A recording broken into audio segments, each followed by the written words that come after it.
Okay, so we've looked into how to add series of consecutive integers and consecutive squares.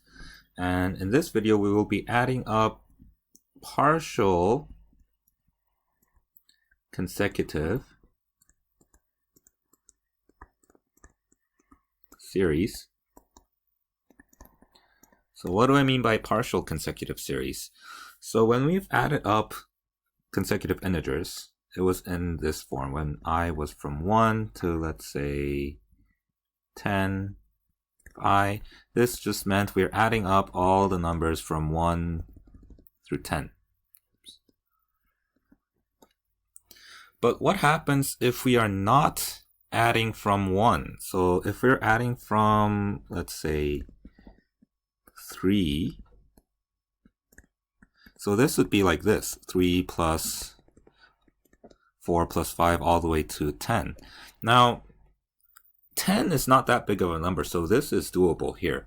But what happens if this number here is 100 or 1,000? And, oops. And the number here, instead of a 3, the number here could be something like 50 or 35, which is going to be much more complicated. We have a way of adding up all the numbers as long as it starts from 1. We know the formula. So for example, if we're adding up all the numbers from 1 to n of I, remember that that had the formula, n times n plus 1 over 2. That was the consecutive integers, the series of consecutive integers. And we also had the formula of consecutive squares, which was n plus 1 times 2n plus 1 over 6. Nope, there should be a n here. So actually n times n plus 1 times 2n plus 1 over 6. So we know the formula for consecutive integers and consecutive squares. So we can add up any number of terms as long as it starts from 1. The characteristic about these is that start from 1. But we can't add if it starts from I equals 30. If we want to add up all the numbers from 30 to 100, that's much harder to do than to add up the numbers from 3 to 10. From 3 to 10, we can just directly add. But we can't, it's very tedious to do that for 30 to 10, or from 30 to 100. So a way to do that is, let's picture what we would do if we're adding 3 to 10. Okay, so we have 1 plus 2 plus 3 plus 4 plus 5 plus 6 plus 7 plus 8 plus 9 plus 10. So this would be adding from 1 to 10. And if we want to add just from the 3 until 10, so adding the whole thing would be this black part here. If we just want to add the blue part, what we can do is we can add up all the numbers before 3. So from 1 until before 3, and we can subtract this. We can subtract the red part from the black part to get the blue part. Right? So that would look like this. So we can add up all the numbers from 1 to 10.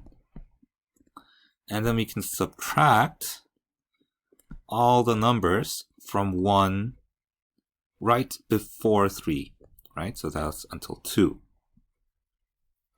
of I. And that would be then this first part. Let me use, actually, yeah, that's the black part here. So that would be n is 10 here. So 10 times 11 over 2 minus, this is the red part here, n is 2, 2 times 3 over 1, or over 2. So that's going to be 55 minus 3, which equals 52. Okay, so let me write the whole equation here. So if you want to add from 3 until 10, all the consecutive integers from 3 until 10, that is going to equal adding up all, this is the blue part, adding up all the numbers from 1 to 10, and then subtracting all the numbers from 1 until the number right before 3. Okay, and you can do the same thing. You can use the same concepts, the same principle for adding squares. Okay, so let's say we are adding all the square numbers from when equals 4 to, let's say, 12. Okay, and now we're adding the squares. So that is going to equal adding the whole series from 1 when I equals 1 until 12, and then subtracting from when I equals 1 until the number that's right before 4, which is 3. Okay, and then once we rewrite it this way, both of these series starts with 1, so we can use the formula that we know.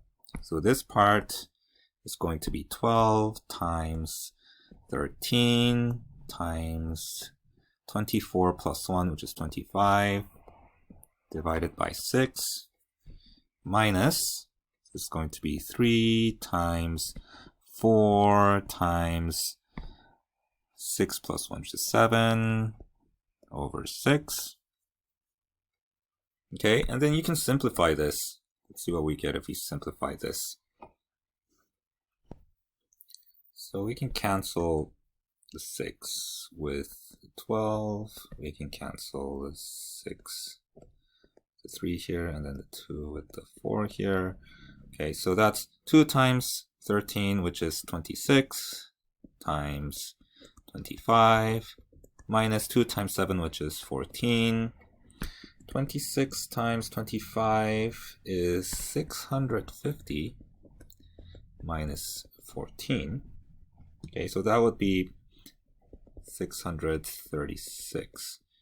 So we don't have a direct formula of calculating this, but we can use the formula that we know and this concept right here to calculate partial consecutive series. So that's why it's called partial consecutive series, because we are only adding up parts of the series, not the whole series. We're just adding from, in this case, when I equals 4, and we could use this for any other numbers. So let me just end this video with the formula that you can use for any n. So if you want to add up,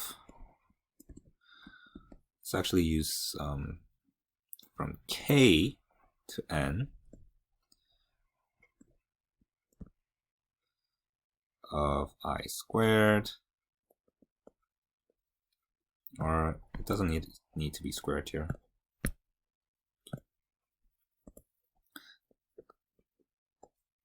Actually, why don't I just leave this part out to generalize this? Okay, so that the summation from I equals k to n is going to be from I equals 1 to n. You're adding the whole thing, minus you're adding the first part from 1 until k minus 1. Okay, so that would be the general form. And let me circle our final. I would like to call this a concept than a formula, but you can use this concept to add up from any number until any number.